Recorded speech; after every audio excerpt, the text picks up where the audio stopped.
Okay, well, good morning. Okay.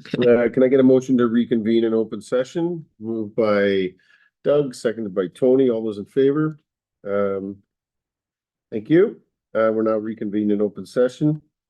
Before we begin, I'd like to acknowledge that the land on which we gather today is the traditional territory of the Haudenosaunee, Anishinaabe, and Neutral people.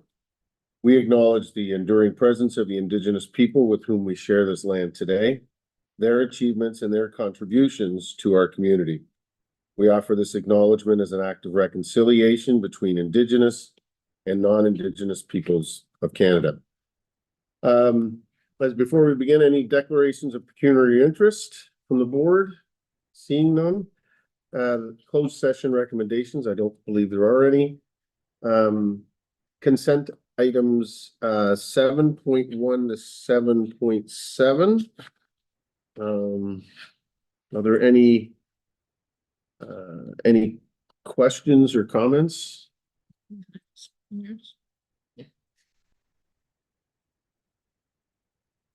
Okay, so there's three seven items. Can I get a mover to move those? Moved by Chair Redmond and Jim. All those in favor? That's passed unanimously. Business arising, there is none. Correspondence, there is none. Police services reports, none. Chief of police reports, okay. So Chief, I see you up there. There we are.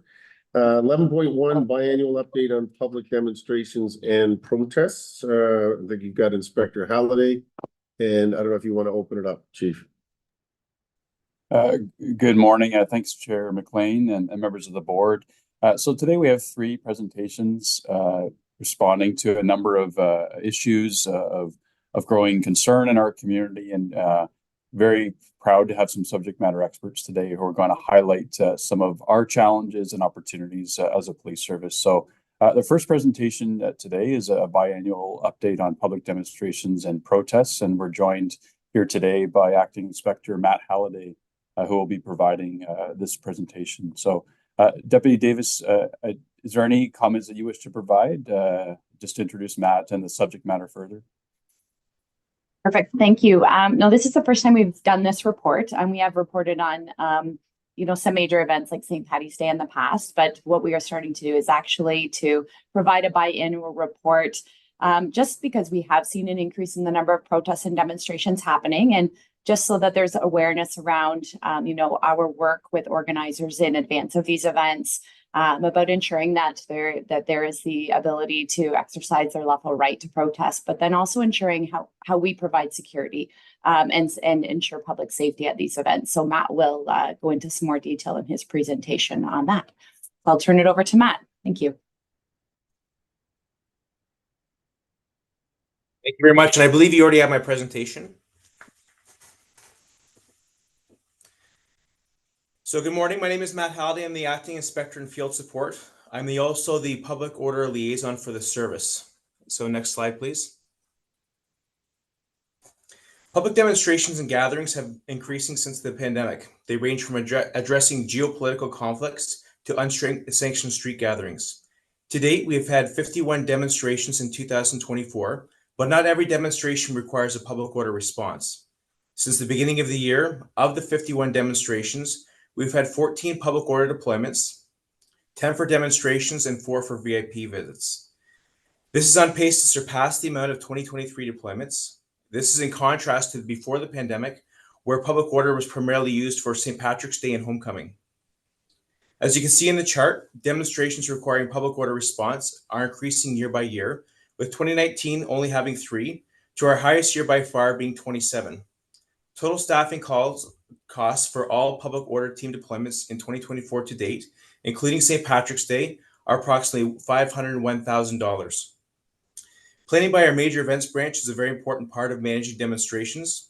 We'll either receive notification from the event organizer or receive information about a demonstration through other means. Based on the amount of demonstrations we have attended recently, we're able to build relationships with protest groups to accurately assess our response. When planning, some of the things we are looking for are, is the group stationary in nature? Are they planning on taking the demonstration mobile onto the roadway? This creates a significant public safety challenge as we are protecting both the protesters and the public. Marches can be very challenging to manage, either by containing them to the sidewalk or a lane of traffic. Is the group generally observant of laws or history of property damage? Is there any indication of counter-protesters? Ultimately, our main goal is to keep people safe and maintain their rights under the Charter of Rights and Freedoms. When opening lines of communication, we will assign a member to fulfill the role of PLT, or Police Liaison Team Member. In September, we are planning on non-public order team members to be trained as PLT members. The mission statement of a PLT member is to establish and maintain open and transparent lines of communication with all stakeholders who may be affected directly or indirectly by a major event. The police liaison team will work towards building a relationship of trust, mutual understanding, and respect between the police and the constituents. When becoming aware of a potential demonstration, the PLT member will make attempts to communicate with the demonstration organizers. The responsibilities of a PLT member will include relationship building with the demonstrators, facilitating peaceful and legal demonstrations, being impartial between opposing sides of an issue, interoperability, education and key messaging before enforcement, and the information conduit between the demonstrators and the incident commander. The PLT member will convey key messaging as directed by the incident commander. Based on the information obtained, the PLT member will make recommendations on deployment. If a public order response is still required, the PLT member will attend in person and speak with the demonstration leaders. The PLT team member will remain with the public order ground commander during the demonstration and not take part in crowd management. Next slide, please. Protection of charter rights, or shall I go back? Thank you very much. Protection of charter rights is one of the most paramount responsibilities of police. Demonstrations and protests fall under Section 2 of the Charter, which guarantees everyone the right to freedom of speech, freedom of association, and freedom of assembly. Public order events fall under those protected rights until they become criminal conduct, and that's where police must find the balance between the two. A protest group marching on the street could be interfering with the lawful enjoyment of property, but their march is only momentary. We must strive to find that balance. So the responsibilities of police include protecting the lives and property of citizens, so public safety, protect the members of lawful assemblies, prevent a breach of the peace, and appreciate the line that divides the charter for protected conduit and criminal offenses. When a criminal offense does occur, we must be strategic in our response. Is it exigent and requires immediate response, or can it be followed up upon at a later time? Police will sometimes be questioned on why we don't make an arrest at a demonstration when criminal activity is observed. What often is not seen is the investigation after the fact. Next slide, please. Public order is a part-time team ranging from members across the service. We currently have 61 members and are looking to increase those numbers next year. Our mandate is to proactively manage crowds through the application of proven crowd management principles and to assist in comprehensive ground searches for lost or missing persons. The CSPA goes more in depth with the roles and responsibilities.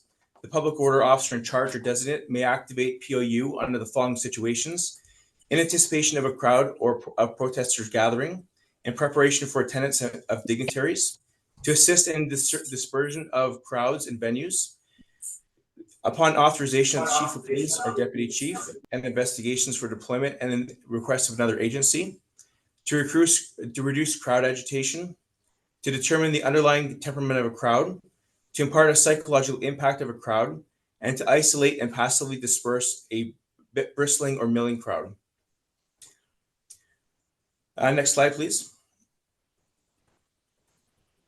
We fall under the Western Region Public Order Hub, which includes London, Windsor, Niagara, and Niagara Police. If we have a large-scale demonstration and require assistance, we can contact them for help and vice versa. If that were to happen, the request is actually done board to board.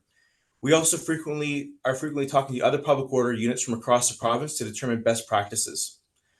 Our team has spring training that has been approved by the Ontario Police College that meets the standard of the Community Safety and Policing Act. This includes our annual fitness training and training for missing persons. During our training for missing persons, we will actually use an actual missing person case to search for evidence that would advance the missing person investigation. We also co-train with our partners for fire and paramedics. When we have large events like St. Patrick's Day and homecomings, we know each other's roles and responsibilities. Each member is issued POU-specific equipment that is regulated under the Community Safety and Policing Act. That includes helmet, shield, baton, gas mask, and flame-resistant clothing. The cost to outfit a public order member is close to $4,000. Public order unit sees a wide variety of deployments, from public demonstrations to either sides of an issue, to large sporting events or entertainment events, to any situation that requires a proactive crowd management response. We're also called by external services. An example of this was President Biden's visit to Waterloo last year. Next slide, please.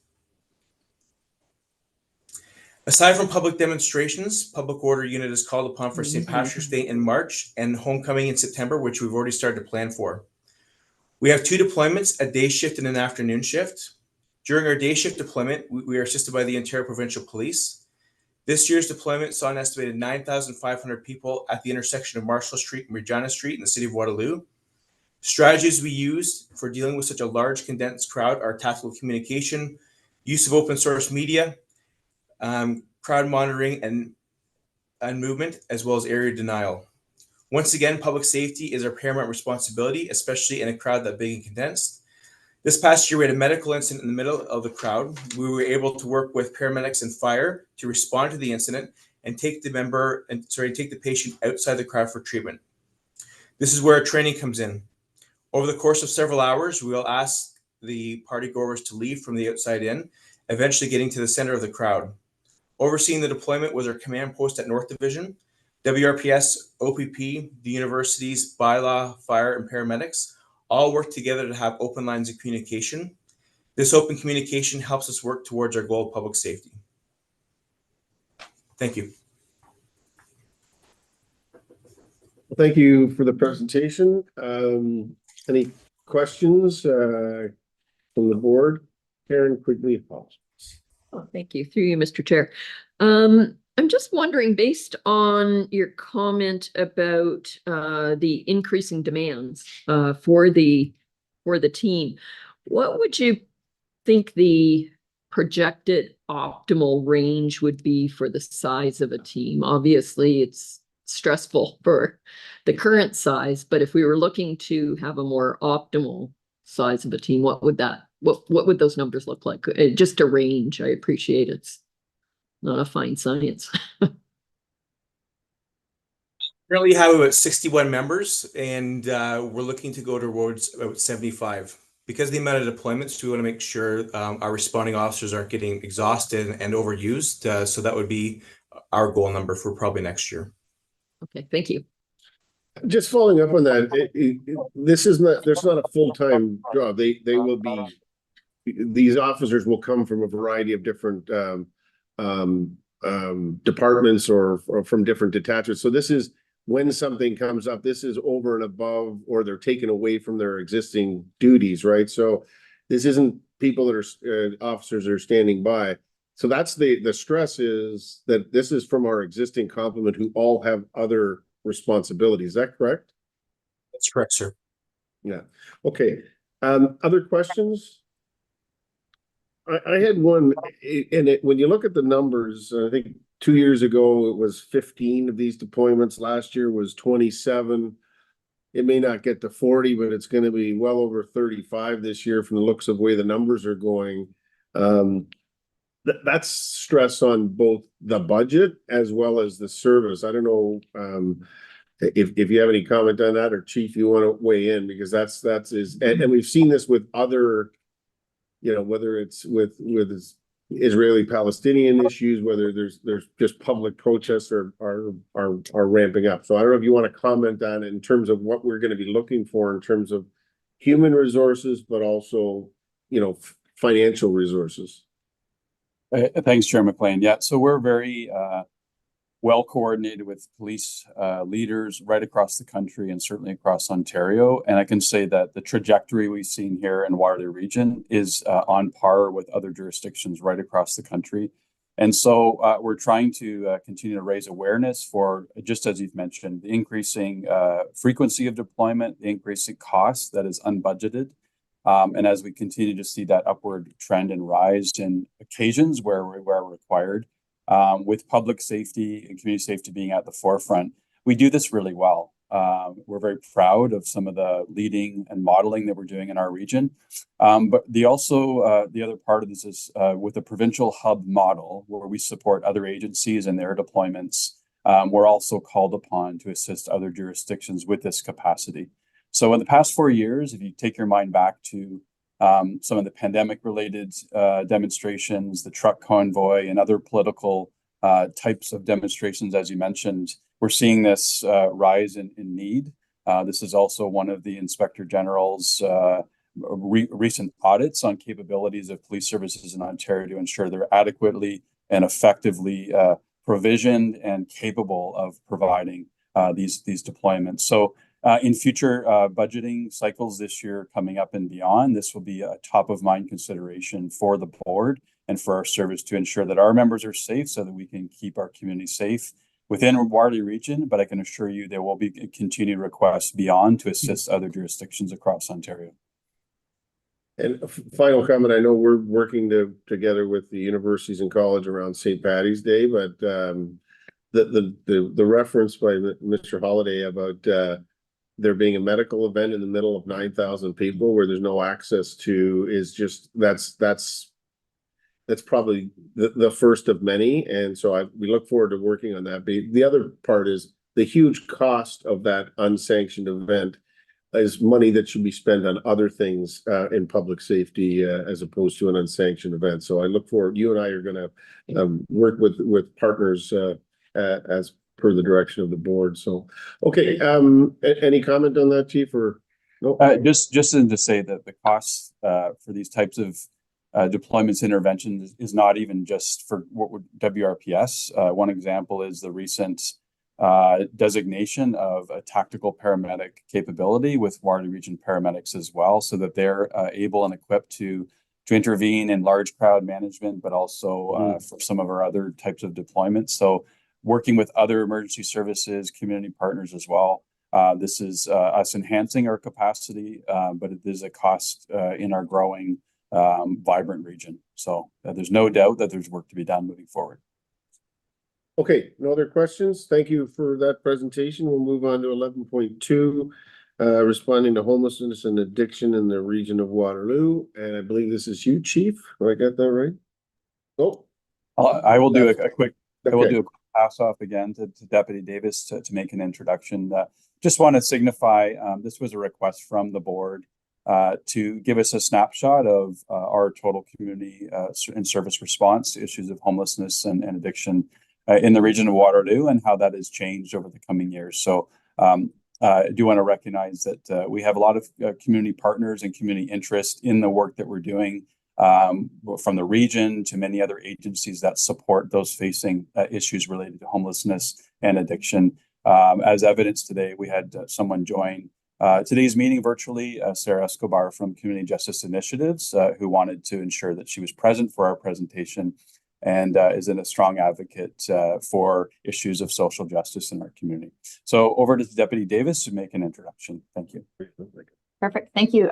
Yes, as the chief mentioned, this was a request back from our April board meeting just to do a follow-up on a report on WRPS involvement with respect to homelessness, encampments, and addiction. So today I'm here to introduce Staff Sergeant Jay McSween. Jay works for our neighborhood policing division and oversees community engagement and well-being, the direct action response and community engagement teams there. And Jay, over to you for your presentation. Thank you. Thanks very much, Deputy. Good afternoon, Chair McLean, members of the board, Chief and deputies. We'll just wait for our presentation to go up. I have the distinct privilege of, as the deputy said, working within our community engagement and well-being branch. So we work with a significant number of partners. You'll hear about that through the course of the presentation and some of the fantastic things that the members of your service are doing. So we'll get into it with the next slide, please. Working with community partners, WRPS takes a holistic approach to homelessness and addictions that incorporates the rights, needs, and dignity of those we serve while upholding public safety. WRPS continually reviews the evolving role of police in the supportive model for individuals experiencing homelessness and addictions. Often, WRPS members are required to assist individuals and uphold local government direction without a long-term plan for permanent housing or supportive programs for these people. As we advance, WRPS will look to non-police partners who possess expertise in these fields to expand their roles in frontline response and emergency service for those experiencing homelessness and addiction. This collaborative approach will not only enhance the quality of services, but also foster a stronger sense of community and shared responsibility in addressing these complex issues. Next slide, please. Chronic homelessness in Waterloo Region has increased 129% since January of 2020, with a growth rate of 28% year over year.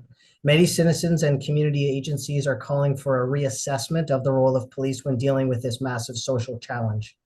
Affected stakeholders include the unhoused, private property owners, business operators, social support agencies, regional, city, and township governments, and the Waterloo Regional Police Service. While Waterloo Region continues to seek housing solutions, shelters and alternative locations such as motels often fall within the scope of the Residential Tenancies Act, leaving police with limited options. Next slide, please. WRPS prioritizes community safety and well-being concerns by collaborating with partner agencies who operate in social service fields such as mental health, youth outreach, and homelessness. In 2023, WRPS members attended 10,006 occurrences within the immediate area surrounding encampment and shelter addresses across the region. Next slide, please. Reflecting the increase in occurrences, the time spent by officers at these locations has also increased over the past 4 years. Although WRPS is often involved in shared responses with other services and providers within the region, substantial WRPS resources have been committed to these locations. In 2023, the cumulative frontline response was 17,887 hours for the 10,006 occurrences related to shelters and encampments in the region. This is the equivalent of approximately 9 full-time officers. Next slide, please. With the increase in the local shelter population, the number of encampments in the region, WRPS has seen a corresponding impact on neighboring residential and commercial areas. To illustrate this, here is a growth rate chart of the top 4 calls for service to shelters and encampments over the last 2 years. These are compassionate to locate, unwanted person, proactive initiatives, and theft under $5,000. Necessary for clarification here is there is not always a direct correlation between the location of a shelter and an encampment on the nearby calls for service. However, as a community safety is both real and perceived, police receive additional calls for service for residents affected. Next slide, please. Waterloo Regional Police Service plays a unique role in community engagement, proactively collaborating with over 100 community partners. These collaborations provide support for at-risk individuals, helping to reduce emergency room admissions, calls to the police, and violent crime.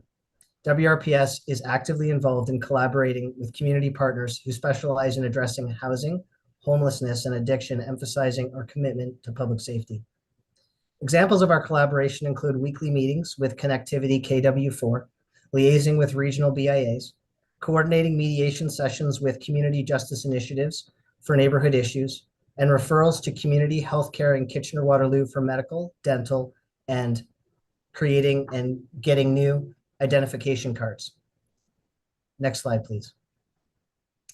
As an example of how WRPS supports partners to promote public safety, I share the decampment of 150 Main Street and 55 Kerr Street in Cambridge. An encampment began to take shape in the summer of 2022 on private property that was 55 Kerr Street. The region of Waterloo allowed a shift to regional land at 150 Main Street, Cambridge, following the judicial situation that was going on and the checks and balances that were being put forward across the region. This garnered significant attention from neighborhood residents on social media, with news outlets and political leaders. In November of 2022, the officers specializing in mental health began enhanced engagement with residents within the encampment, connecting with them to community partners and partner agencies for support. Throughout the remainder of 2022 and into 2023, officers continued to respond for calls for service at and around the encampment. In May of 2023, the encampment again spilled onto private property on Kerr Street. Over the course of 4 months, WRPS worked with partner agencies to successfully decamp both locations, giving you an idea of the size, time, and scope of these interagency cooperations. And we'll end with the next slide. Thanks very much for your time and open to any questions. Well, thank you for your presentation. Any questions from the board? Just one, if I may, Mr. Chair. When you look at a particular encampment or shelter, in terms of trying to come up with your statistical analysis, is it a geographical kind of radius that you use in terms of determining the number of stats within that area? I'm going to defer to Dr. Williams, who just jumped on. She is our statistician and will be able to answer that, I think, a little more thoroughly. Thank you. So yes, this is a great question. So what we did is we took the sector around the address, and there's an operational reason why we'll do that. I'll defer. So what a sector is it is a restricted address, a restricted geographical location around an address that captures just the immediate location. And then we also took another analysis that's in the report, but not in the presentation, where we looked at the neighborhood sectors around that immediate sector. So kind of, you think like a flower with petals. So we have both levels included in the main report. Yeah, well, thank you very much. Okay, other questions, comments? Thank you very much for the report. Very instructive. Okay, I think we are moving on. Third report, Chief, this is the community safety and well-being and the anti-hate campaign. I don't know if Geraldine's joining us or who's going to start this off. Yes, she is. So Geraldine Stafford, our manager of equity, diversity, inclusion, is joining us. And she's out of town at the OACP conference in London today. So this is following our monthly report to the board on community safety and well-being initiatives. And we continue to see the evolution of hate crime, hate-motivated incident reporting across Canada in our region. And with our commitment to the community safety and well-being plan, the role of police working with other community partners is ever present and increasingly important as we see trends right across Canada in a changed landscape. So I'll turn it over to Geraldine for today's presentation. Thank you, Chief. Thank you, Police Service Board, for allowing me to present this month campaign to you, and to ELT as well for your support of all we do in EDI. So, am I sharing or should? Oh, sorry about that. All right, so we'll go to the first slide. All right, next slide. So framing us under the Community Safety Wellbeing Plan, the region of Waterloo provides the opportunity, governance, and structure to address important social issues in multi-sector and a collaborative way. So as a refresher, we see the Community Safety Wellbeing Plan's priorities identified in 2023. They're listed on your left, and in today's report, we provide context which demonstrates our collective commitment to safety and informs our efforts in combating hate within Waterloo region. So as we move into the report, I will note that the information reflects only, we're talking about the criminal offenses that were reported to Waterloo Regional Police, and the data itself is extracted from our annual hate crime report. So the EDI unit also is tracking in real time for current month of June, and we will be following the trends, and all indication is we're seeing similar patterns. So we'll go into the data itself. Next slide. All right, so again, a brief refresher on the definitions of hate crimes, hate-motivated crimes, and hate-motivated incidents. So hate crimes refer specifically to police-reported criminal offenses as designated in the Criminal Code of Canada. So we're talking about public incitement of hatred, advocating genocide, and willful promotion of hatred. So separately, there are hate-motivated incidents and hate-motivated crimes. Hate-motivated incidents refers to an incident where an individual has demonstrated hateful behavior towards someone else on the basis of protected grounds, but without breaking any laws. So that's like using a racial slur. Police reported crime motivated by hate, or a hate-motivated crime itself, refers to a criminal offense that includes a hate motivation. So that's, for example, someone spraying graffiti of a swastika on private property. Since 2019, the amount of hate-motivated crime has increased year over year. In 2023, there were 369 cases of hate-motivated crime, and that's a 94% increase over 2022. Next slide. So looking more closely at our data, it provides the opportunity to launch initiatives during a time where its presence may result in the most impact of our community.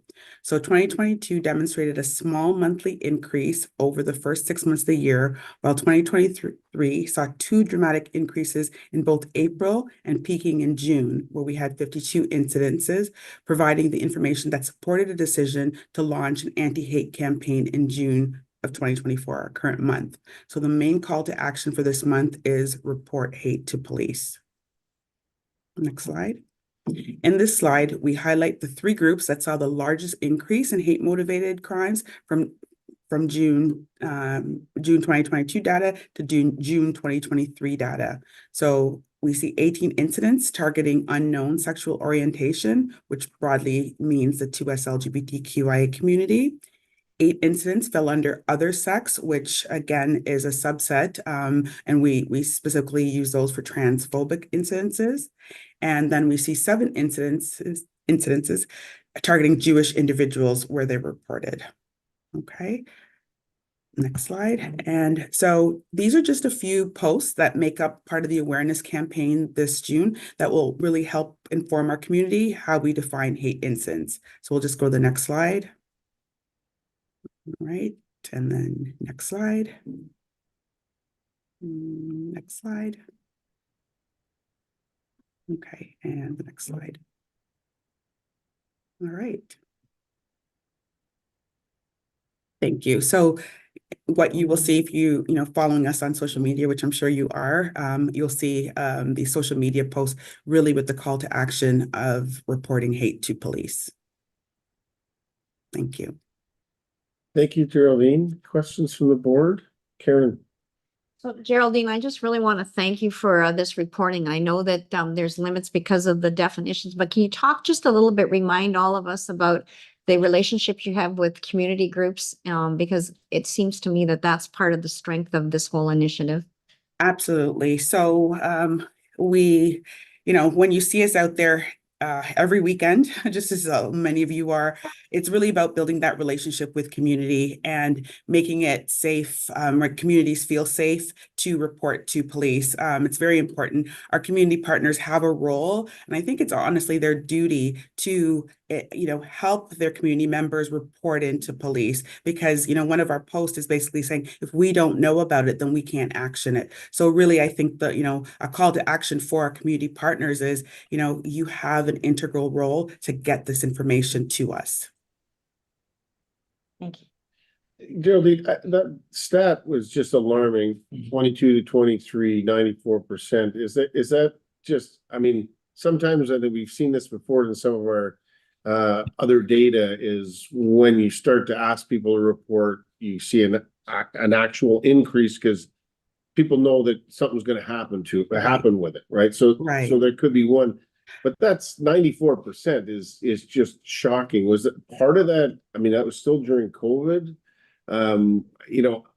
What do you have any explanation, or is yeah, I mean, scientifically, you can always sort of feel the mood as well of community, and coming out of COVID, we know how the mood was. So I think that definitely attributes to some of it, but also to credit to our calls to action previously to report it. And again, just going back to Chair Redmond's comments in regards to community partners, and definitely making headway with some important community partners to get this information to us. So while we do see that rise, we know it's attributed to reporting. For example, every Friday for the next 4 weeks, I'm on a call with community partners, just a coffee chat, just to talk about, the state of hate in the region and what we as community partners can do to ensure we're getting reporting. So those incremental things certainly do help. Chief's got his hand up there. Chief. Thanks very much. And just to complement the questions and the comments that I've made, just also want to verify that we continue to see this trend right across Canada. And some of this can be akin to trends we've seen with intimate partner violence, sexual violence, where amplifying the community's awareness of the need to report, the community supports that are available beyond police are arising, you know, some of these increasing trends in terms of the incidents themselves, but also the reporting. So what we're trying to promote and what we'll be advancing moving forward through a leadership role is with the community safety wellbeing plan is to amplify the work of our community partners and agencies and leaders, but really to create a made in Waterloo region hub and spoke type model where we have agencies reporting into a single source, and then we can provide that to Statistics Canada. And that creates that linkages of funding, programs, and amplifying this as a community initiative that is unifying, and then we're all working together. But we need to also reinforce that if we don't know of incidents where there can be a positive and appropriate police intervention, we cannot intervene in any way to prevent issues from coming forward, nor can we ensure that the proper community supports are made available consistently. And so that's our appeal to our community broadly, is to ensure that we're working in a unified way, because no agency, no organization, no profession will be able to tackle this issue alone. Okay, thank you. No other questions from the, sorry, Karen, quickly done. But not in regards to this issue. You want to back it up once, so. Well, then this is your opportunity to go back. Opportunity. Okay. I guess this is for Deputy Chief Davis.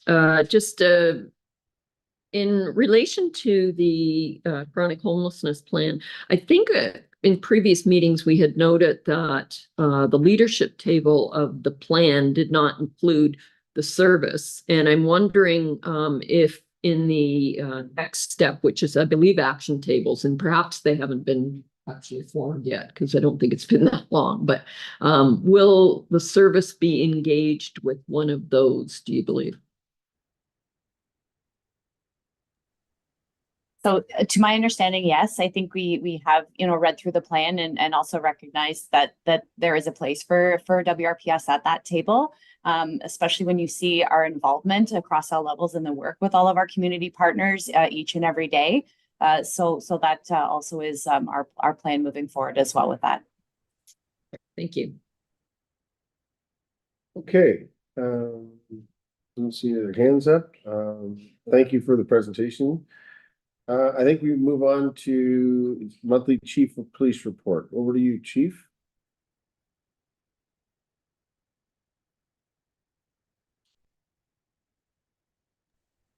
Thanks very much, Chair McLean. I'm honored to provide the monthly Chief of Police report for June.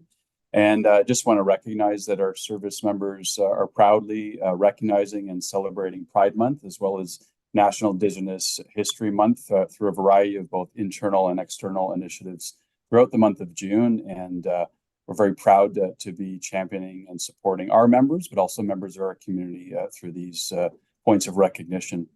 So just want to recognize also that as we see at the mid-year point, a number of ongoing community concerns related to escalated violence. At this point in June, we've seen 14 shootings to date. And this is on track with 18 shooting incidents in 2023 and 25 in 2022. So a lot of our crime suppression efforts have been certainly looking to amplify that work. So on that note, we did make a successful arrest of a wanted fugitive with the assistance of the BOLO program, one of the top most wanted individuals related to a homicide in 2023 that occurred in downtown Kitchener. Our service had made 2 previous arrests, and this was the 3rd outstanding suspect. So credit to our major crime and all of our investigative teams that brought this to bear as we move forward with the next stage of the investigation.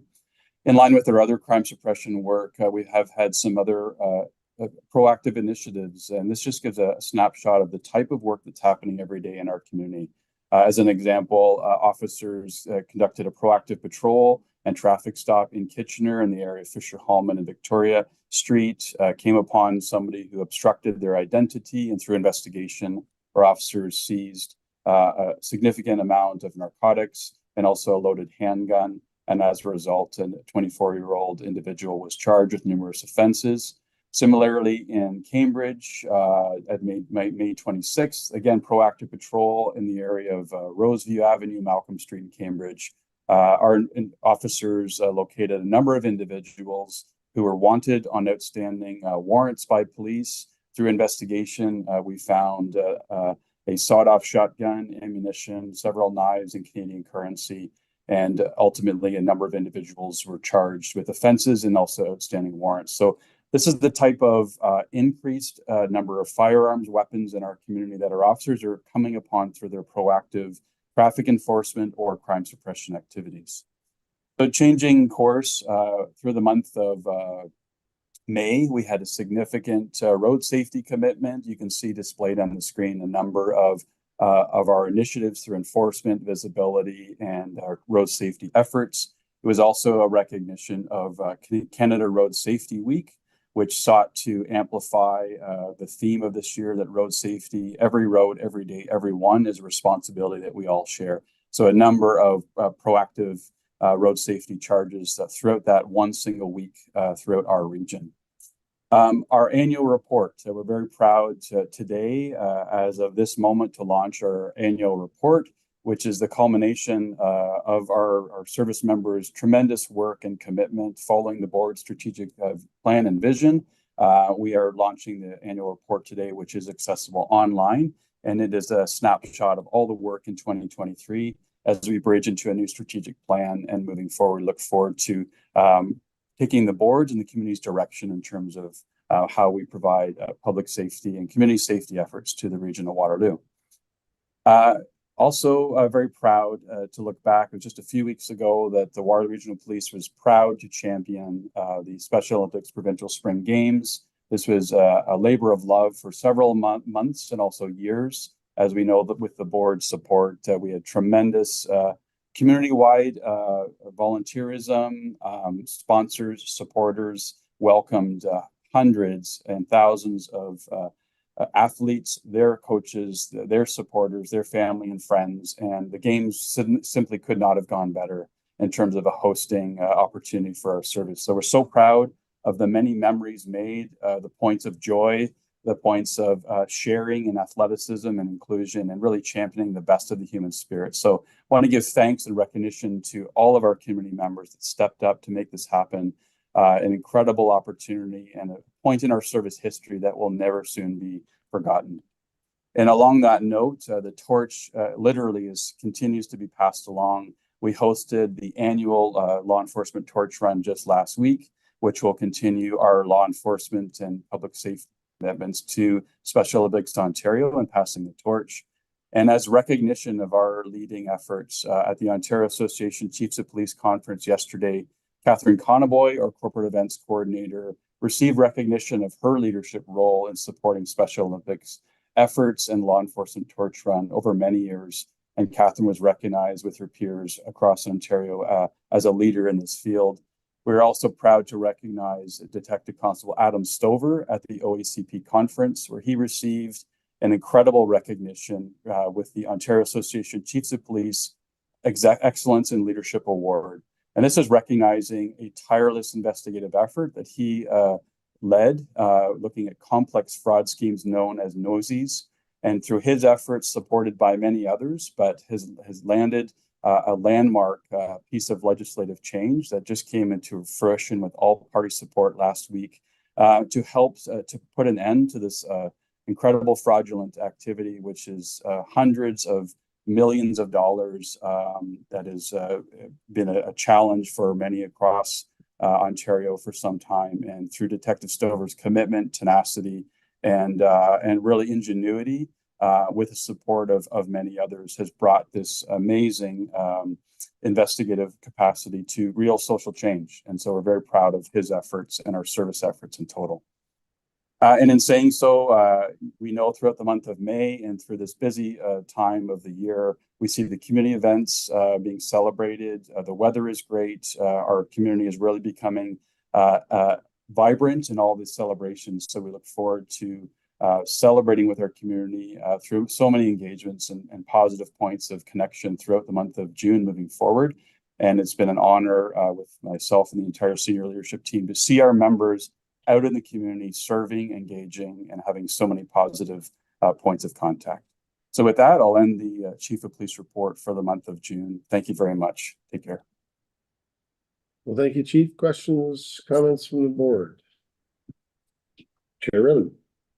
It's a very impressive annual report, Chief. The accolades are well deserved. I guess my takeaway and I think many of us were at the Special Olympics, it felt infectious. I've never ever felt that buoyed by thousands of people that absolutely were responsive, and so the joy was just palpable. So I know that that would not have happened. I talked to some organizers from other areas, would not have happened without the I think it was over 250 WRPS volunteers. That number may be higher, but it was just amazing. But I look at that and then I think of all the other statistics and the activities that you're doing, and it's a yes and not either or. And it's just such a wonderful reflection of the support that you give the community and that you're part of the community.